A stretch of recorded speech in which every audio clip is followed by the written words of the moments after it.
On the afternoon of April 6, 2023, in Anchorage, Alaska, a young moose trudging through the snow looked through a wall of glass, saw green plants sitting in a warm lobby, and walked straight through the automatic doors of a hospital.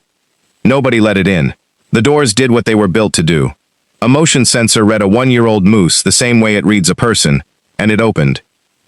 Inside Providence Alaska Health Park, a building that houses the hospital's cancer center, patients and staff watched as the animal walked past the reception area, found an umbrella tree, and started eating it, stem by stem, completely unbothered by the people gathering to watch. Someone made an announcement over the intercom. Someone else started filming. "There's a moose in our hospital, guys," one voice says on the video. "It's just chillin', hungry."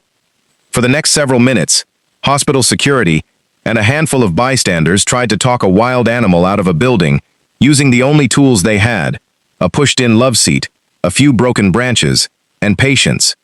The moose was in no hurry. It had found the plants it wanted, and it was going to finish them. Randy Hughes, the hospital's director of security, had worked there 7 years. This was the first time anything like it had happened on his watch. It would mean less if it were the only time it had happened. 4 years earlier, in January 2019, in the dead of an Anchorage winter, with temperatures sitting near zero, the automatic doors at Alaska Regional Hospital froze open in the cold, and a moose walked into a physical therapy office attached to the building. It ate the lobby plants for 10 minutes and left the way it came. 2 different hospitals, 2 different moose, 4 years apart. Both times, a wild animal walked into a building built for surgery and physical therapy, and both times, the people inside treated it less like an emergency and more like a mildly inconvenient guest. That pattern is the real story, and it points somewhere most people outside Alaska would not expect. Anchorage is not a city that occasionally gets visited by wildlife. It is a city with one of the highest concentrations of large wild animals living inside it, of any city in North America, a population that swells from a few hundred moose in summer to well over 1,000 once winter pushes them down out of the Chugach Mountains and into the streets, yards, and greenbelts of a metro area of fewer than 300,000 people. In winter, in parts of the city, there are roughly 4 moose living in every square mile. The hospital was never really the anomaly.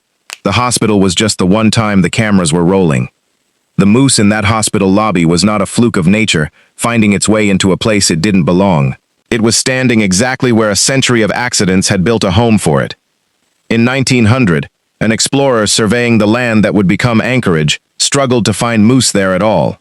The animal was scarce, pushed into pockets of forest, nothing like the population the city would one day share its streets with.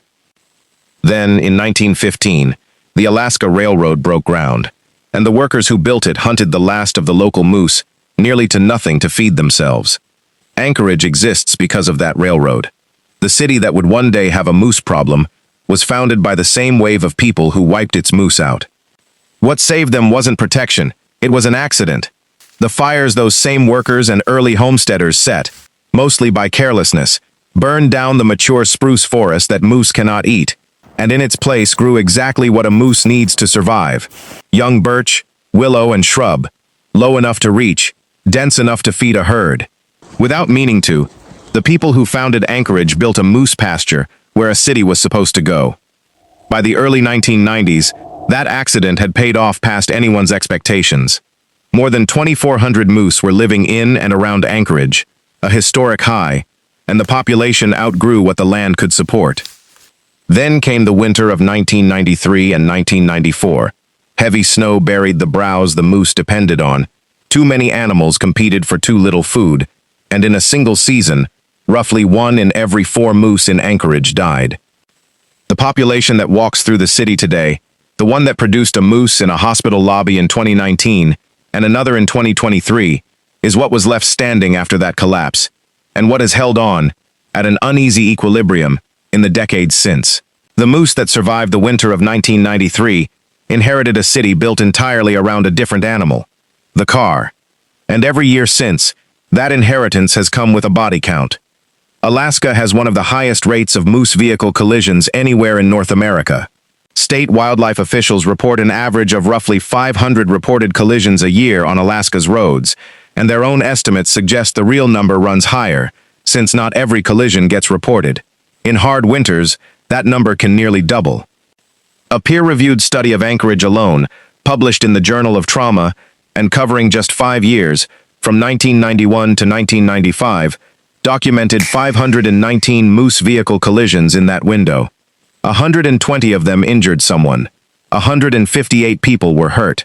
The collision rate climbed 23% over those 5 years alone, and most of the crashes happened after dark, when a 1,000 pounds animal standing in the road is nearly invisible until it's too close to stop for. Anchorage alone loses an estimated 130 moose to vehicle strikes every year.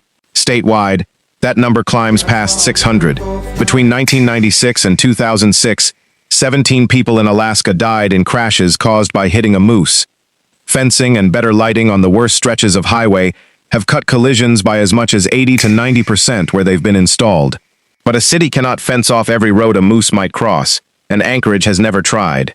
The moose in that hospital lobby didn't cross a highway to get there, but its entire population lives inside a city that kills roughly 130 of them a year, just trying to get from one patch of trees to another. A moose standing in a hospital lobby, calmly eating a plant while people take photos a few feet away, raises an obvious question: is any of this actually safe?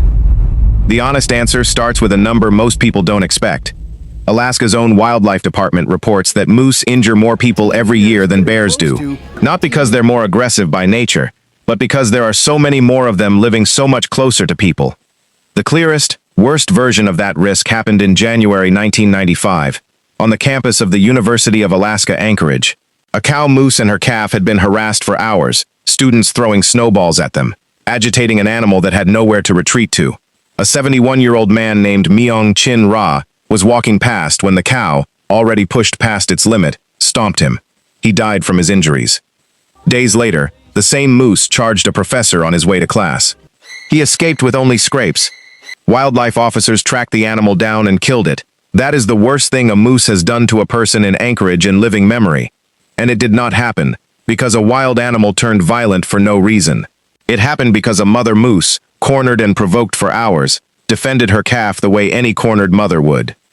Moose are not predators. They don't hunt. When they hurt someone, it is almost always because they were surprised, cornered, or protecting young, not because they were looking for a fight. If you're the kind of person who wants the real story behind the viral clip, not just the 10 seconds everyone shares, subscribe. This channel exists for exactly this: the strange, true history. This isn't a wild population expanding into new territory. It's the same herd that's lived in and around this city for decades, moving through it the way it always has, occasionally intersecting with a building instead of a backyard. The moose was never the exception. The cameras were. Strip away the hospital lobby, the love seat, the photos, and what's left is this: Anchorage did not invite a population of North America's largest deer species to live inside its city limits.